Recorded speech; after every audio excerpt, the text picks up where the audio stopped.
In Matthew, the 19th chapter, the 26th verse, it reads, "But Jesus looked at them and said, 'For mortals it is impossible, but for God all things are possible.'" 2020 has been a year of trial and tribulation for us all. When, in March, the pandemic shut everything down, my first inclination was to lock these doors and to wait it out. I could still be waiting. Luckily, people with more expertise and initiative than I talked me out of it. I thank them for that. Throughout 2020, Resurrection Lutheran Church held true to its mission: spiritual growth in Christ and service to all people. The food pantry never closed. Very much. We opened up Safe Space for Schools, which helped the kids, helped the community, helped working parents, and allowed us to renovate the floor down here in the basement, as well as paint. I'm not used to like wrapping this good. Okay, now I'm going to put this somewhere. We were able to have regular church services through Lent, Easter, throughout the year, Advent, and Christmas. You can watch these services live or later on our YouTube channel. Oh, how these services have evolved. Alexa, studio lights on. All of this has been made possible through generous contributions from you, our members, the ELCA, the Alaska Synod, the City and Borough of Juneau Community Foundation CARES Grant, and we even received donations from people outside of Juneau. As we deliberate during this congregation meeting, I remind you of the words that Jesus said in Matthew, but it also reminds me of another passage that Jesus said in John, the 14th chapter, the 12th verse. "Very truly, I tell you, the one who believes in me will do the works that I do, and in fact, will do greater works than these, because I go to the Father." I think of the miracles that Jesus performed when he was here. How can we do greater works than these? Resurrection Lutheran Church will continue with its mission. That, in this day, is a miracle. I ask that you join with me in that mission.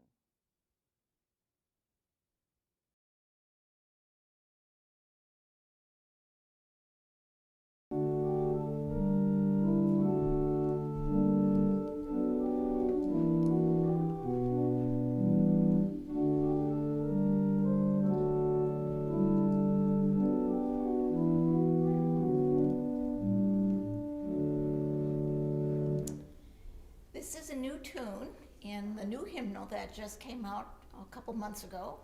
I'm enjoying playing through it and finding some gems that I will enjoy sharing with you this next year. When we were shut down in March, it was a real scramble by the worship committee and pastor and technology to figure out how we could present services online. Brad came to my home and brought a keyboard and speakers and wires and cables and set up stuff, and we tried that for 2 or 3 weeks, and it was just really a nightmare because I couldn't hear, or sometimes I could hear, but it was about a measure behind me, and sometimes I couldn't hear at all, and Randy or Karen might be behind the altar wall calling me on their cell phones, telling me where we were in the service because I had no clue. It was kind of a nightmare. And when I got over my fear of coming to the church, it was so much better to be playing on the organ in the sanctuary with the people that were singing. It was great to be back. Um,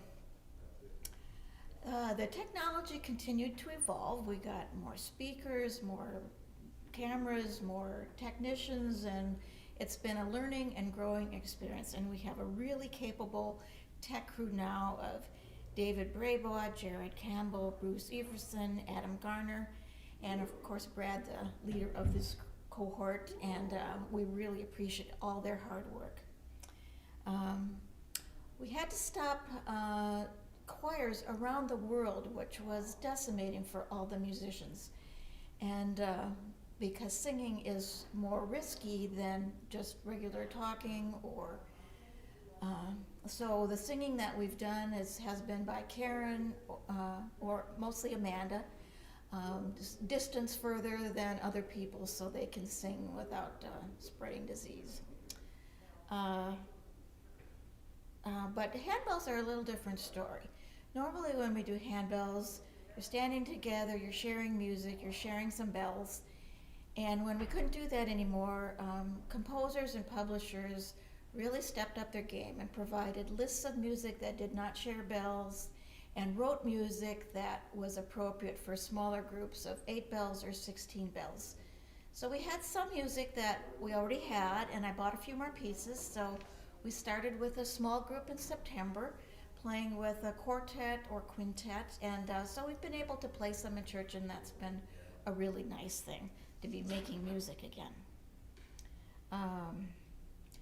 The other new thing is that when we're presenting music in church, we don't have to worry about copyright issues. But when we start streaming them, it's very different, and we have to log a lot of things. We bought a subscription to one license, and although most of the hymns are not a problem, and the Augsburg liturgies are not a problem, if we use Feast and Celebration, which is by a different publisher, we have to log each of the pieces of the liturgy. If most of the prelude and postlude music and published hymn introductions that I use all have to be logged. Some of it's very labor intensive because it comes from a wide variety of resources and they're not all in the one licensed library. So I have to create a log for it. It's very time consuming, and I hope eventually there will be more stuff in their library so it doesn't take so long. On Christmas Eve, we did pre-record a lot of the music that was done before the service so that more people could participate. And then we had mailed out candles to each home so that when they lit their candles for Silent Night, we could all participate together. And I think that was very effective and lovely. I'm looking forward to another interesting year to see how this all resolves, but we do enjoy worshiping and playing bells together, and I hope it'll be back to normal pretty soon. Thanks for all your hard work. Thanks.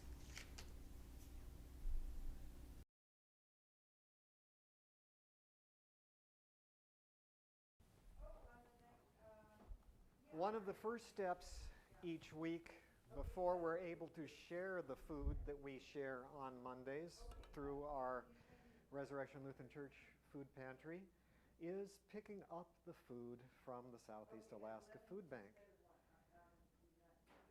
Recently, we've been able to get pretty much all the food we need, except for a few specific things, from the Southeast Alaska Food Bank.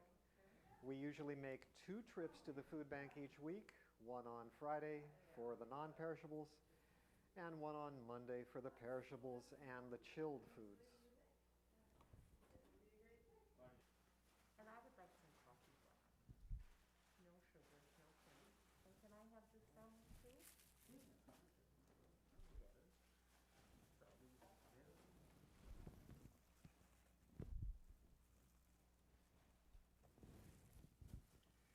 This has been a year of evolution for the RLC Food Pantry. We began, as we have in previous years, with a line of people out the door waiting for food. And then COVID-19 hit, and we had to completely reevaluate and reconfigure the way we handed out food.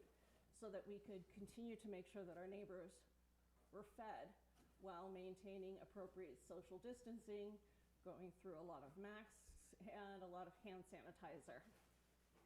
What we did was give people queue numbers upstairs with hospitality items, sandwiches, breakfast treats, and coffee, and allow people then to take those numbers and wait until they were called in over the loudspeaker to go in downstairs and go through the food line to get their food.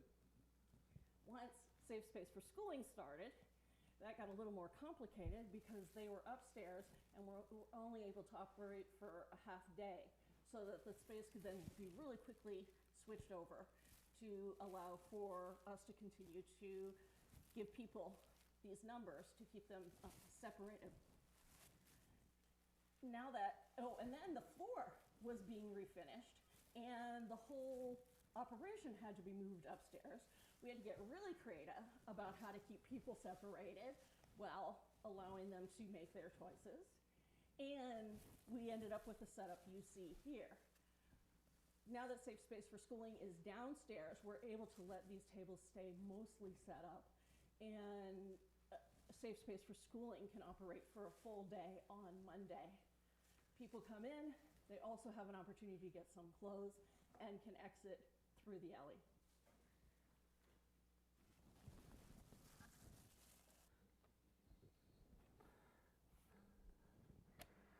This year, 2,907 people came into the food pantry, which means we fed 6,700 family members. While this was less than the prior years for a number of reasons, school fund programs that were funded throughout the year, Housing First, increased days and hours for the warming shelter, we did encounter a new challenge. In April, we began serving a growing number of new clients to the food pantry. In April, as Adam said earlier, we realized that we had more and more people coming in who'd never used a food pantry before. As a matter of fact, there was a gentleman that came in, and you can always tell when someone comes to the food pantry for the first time ever, because it takes a lot of fortitude to walk in and ask for help. And he asked if he could get some food. He was a substitute teacher. And of course, there were no jobs. And he had never come to a food pantry before. So we started collecting numbers about the individuals who were coming into the food pantry during 2020 that had never been to a food pantry before. Of the numbers Adam talked about earlier, 214 people came in and 554 new people were served during the food pantry in 2020. It does take a lot of strength and courage to come in and ask for help.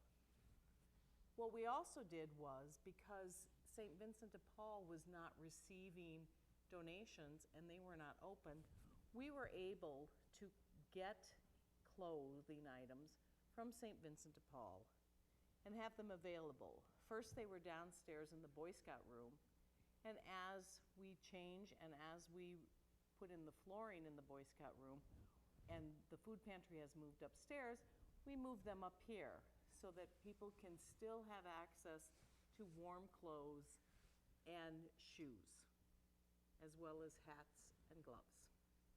All of this has been made possible through the generous contributions of our congregation. Our favorite food pantry fairy, Lorinda Kasner. People just drop off food donations at the door, whether we're open or not. Many memorial gifts list the food pantry in their memorials, as well as grants from the ELCA Alaska Synod, the City and Borough of Juneau Community Foundation grant, and even Douglas Indian Association, who gave us a freezer, which was greatly appreciated. This has added to our ministry. The ministry whereby a person can come in and get a sandwich, a donut, a cup of coffee, and a smile, as well as food that's going to help feed them. This is what we do when we feed my sheep.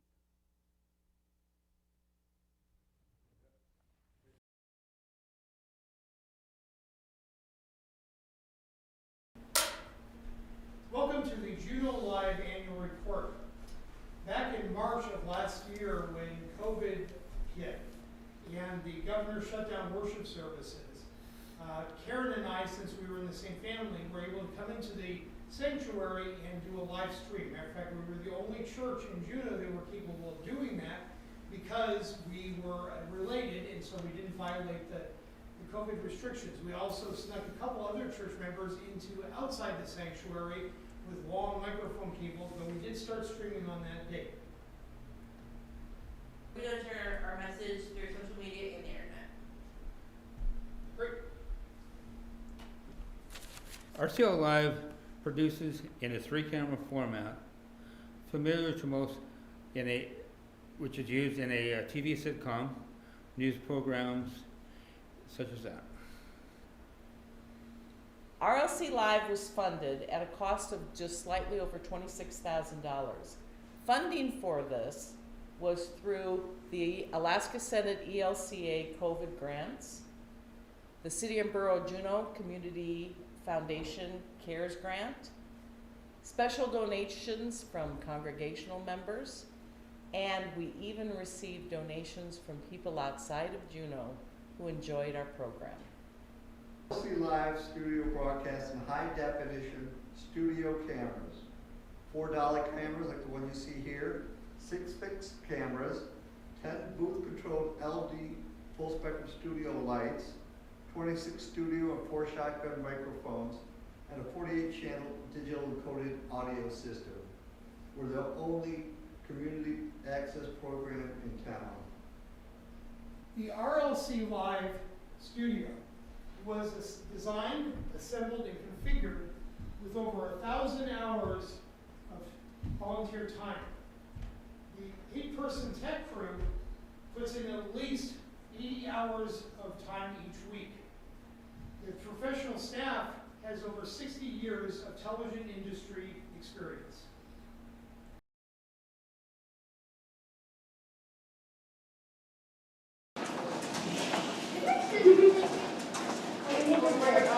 The Resurrection Lutheran Church Safe Space for Schooling program that was started by Shepherd of the Valley eventually involved 3 or 4 churches, including us.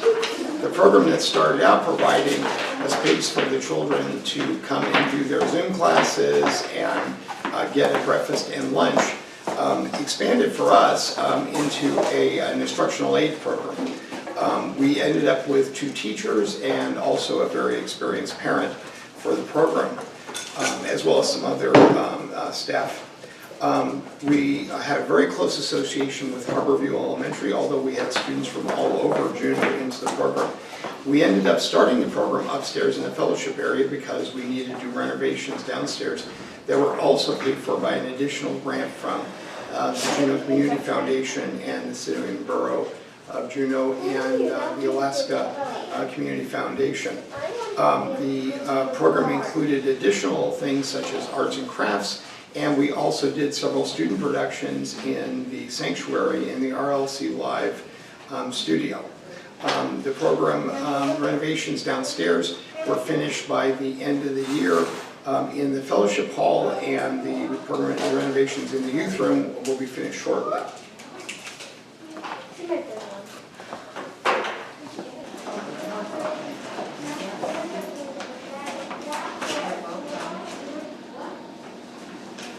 The Juneau Community Foundation has extended our program through the end of February. We're expecting to have through the end of June, through the end of the school year. We moved downstairs to the hall in the beginning of January. Bigger space to give them more space to move out and be about as they need to be. The kitchen has also been a great help in having it really cook food and serve them hot meals for breakfast and lunch. We are, if the kids are at their desks, we are required to wear masks. because they're 60 with everybody else around them. And then they stay in their family pods the whole entire time when they're eating and doing schoolwork.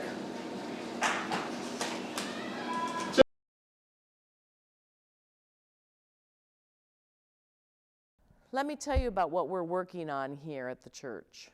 In January, we put in a letter of intent to the Juneau Community Foundation, and we anticipate putting in a grant in March for them. The program is Juneau Live. We also look to ask for monies through other organizations such as the Alaska Mental Health Trust, the Juneau Youth Activities Grant, and the Rasmussen Foundation.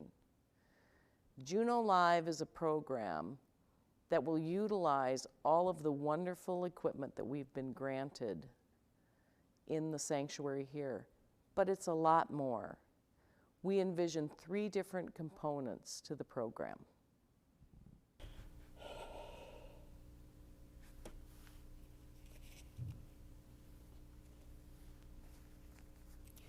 The COVID-19 pandemic drew our attention to all those people in our community who are isolated, perhaps because of age, perhaps because of physical disability, perhaps because of transportation, or the demands of their own household.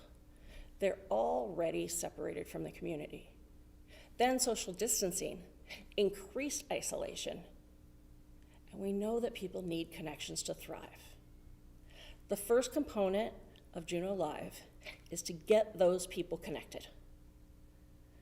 We are going to train teams of people, we will bond, to go out to serve these individuals and use the tools that they have at their disposal, or perhaps by just using a $35 Fire Stick.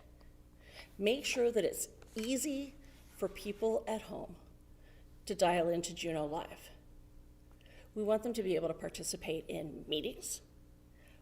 We want them to be able to take advantage of telehealth. We know, for example, that JAMI wants to increase the availability of telehealth.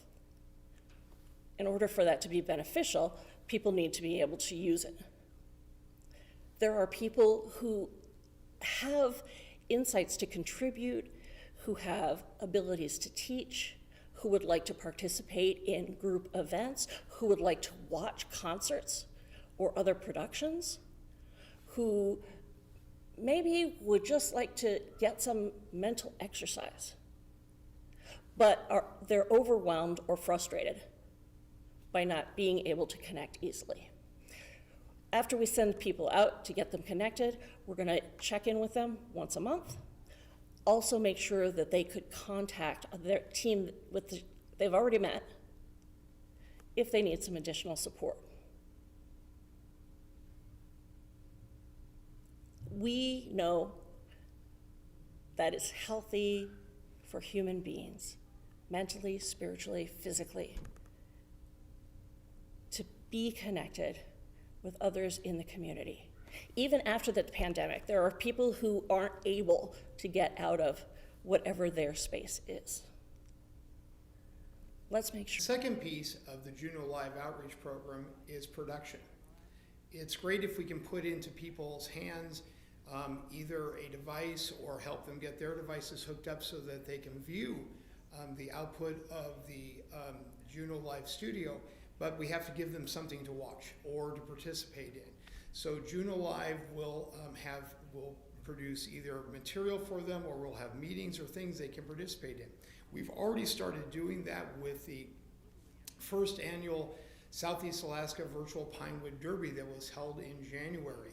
We had Cub Scout troops from all over Southeast Alaska participate virtually in the Pinewood Derby. There were hundreds of Pinewood Derby cars that were shipped in from all over Southeast Alaska, and the various Cub Scout troops, Cub Scout packs raced against each other. The track went straight down through the center of the sanctuary. The Scoutmasters and the local Scoutmasters ran the races for the Cub Scouts. The Cub Scouts from each pack participated on Zoom, and their parents and families were able to watch it. We've had over 500 views of that event. It's still online if you'd like to watch it. It was quite exciting. For that, it was a tremendous success for the Cub Scouts because they've never actually been able to compete against each other, because the packs eventually were able to compete their best cars against each other. That event was run by the RLC Live staff, which worked, had a 2-hour tech rehearsal on the preceding Friday night, and then worked 5 hours that day to get the event out live. It was quite a challenging event for us, but it was a great experience, and they're already talking about having us do it next year. We also have been holding meetings for many organizations in town, including Polaris House and Jammy, who actually ended up holding their annual retreat that morning in here. They held it over here. Some of the Polaris House board members were online, and some of them were physically here.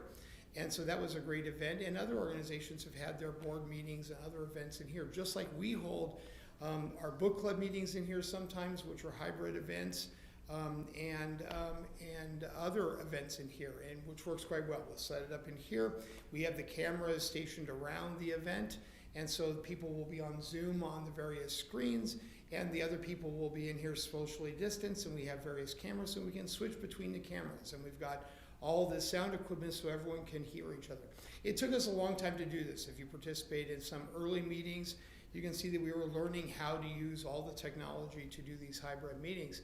But as of now, I think we're one of the only organizations in town that has the ability to do this multi-camera, multi-microphone hybrid meeting events in here. And so the idea of Juneau Live is to extend that out to organizations that want to include more people that are shut into their homes or cannot come out of their homes for various reasons, even after the COVID pandemic has subsided, in doing that. We're also looking for programming. We've had organizations like yoga teachers or cooking shows, people like that who want to hold events. And for those people, we'll help teach them how to use the studio, or we'll assist them in video production to do their own shows and things like that in this studio, and to make it available to organizations that want to learn to do that.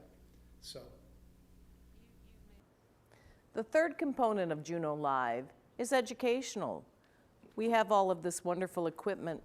Wouldn't it be nice for people to have the opportunities in TV production and post-production?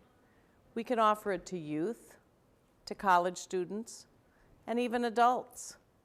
The Resurrection Lutheran Church Live production staff has over 60 years of experience. Wouldn't it be nice if we can share that with the community?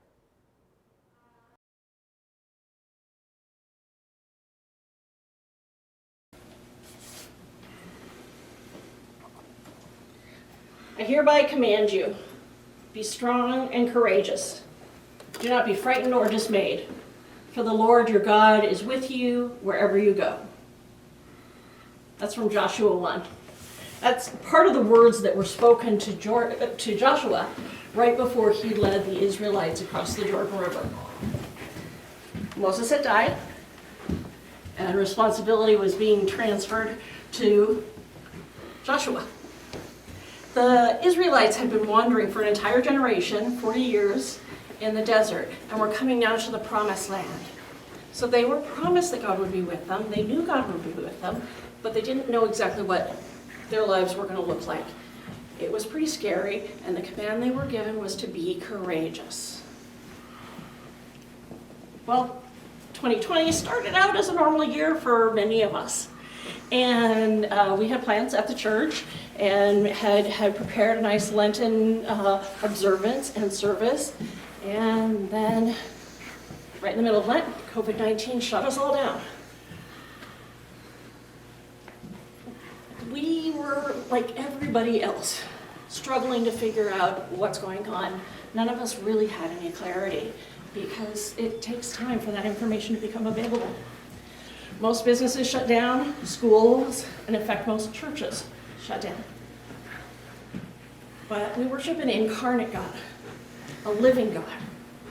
And I am very pleased that at Resurrection we did not have one single Sunday that we were shut down without worship. Now we had to triage. What can we handle? What can we not handle? How do we make worship available to those who can't come in? How do we figure out who's allowed in the space, who's not allowed in the space? How do we pipe in participants in worship from different places? And any of you who watch know that there were quite a few hiccups in the beginning, but we were able to evolve and to worship together. We then had to drop a lot of things, both because businesses were closed down and there's only so much that can be managed in the middle of a crisis. One of the critical pieces was this food pantry, because many of the food pantries closed down in town, and this is one of the biggest, if not the biggest. If we closed down, our neighbors would be going hungry. So the first thing we figured out is how within the CDC requirements and the governor's mandates, we would be able to stay open and continue to provide food. What we found it also did is provide a place for our neighbors who wanted to help their neighbors donate food and drop off whatever they were able to share. We gave out a queue number upstairs, and so that people were spread out, and I gave them snacks, sandwiches, and coffee. And then they would go outside again and wait till their number was called so that they could be called one at a time to come in and choose their food. We felt that choosing the food was very important because the other places were giving prepared boxes, and we kind of needed to fill in the other places. Plus, in a prepared box, some of the resources work and some don't. So we kept that open. We found, though, that the hospitality upstairs ended up becoming its own ministry because I had time to chat with people and get to know them in a way that I hadn't previously. When we had safe space for schooling, we had to be able to shuffle the space really quickly, so that ended up changing the way we serve people. Then, when we got the grants to repair the floors downstairs and to refurbish it more dramatically, we had to keep the food pantry upstairs. So there's been a lot of re-engineering frequently. When we started the year, or not when we started the year actually, but later in the year, I remember we were hanging the what do you call it, reflective film on the windows in the scout room so that people could have some privacy when there were other people walking down the street on 10th. And that was, sort of one piece of making things better. And the dramatic change that we've had since then with all our grants is really quite incredible. We also, though, had to deal with the fact that people were grieving, are grieving. While COVID-19 did not take any of our congregants at Resurrection, we did have 4 deaths during this year. All of those people were very long-time members of Resurrection and have been involved in various ways in the community and in the church for decades. It was really devastating, of course, to the households, but also to this family of faith. Trying to figure out how to memorialize people, how to honor them, and how to support each other when we can't come together the way we normally do for grieving was really a challenge. We came up with a hybrid system that's now being used actually by most of the other churches with which I'm familiar, but where some people are in the sanctuary, some people Zoom in, and some people are watching on YouTube. We got smoother at that, but then we also had to figure out, okay, and how do we support people who are going through illness, or who have family members who are in surgery, or who are flying back and forth to Seattle.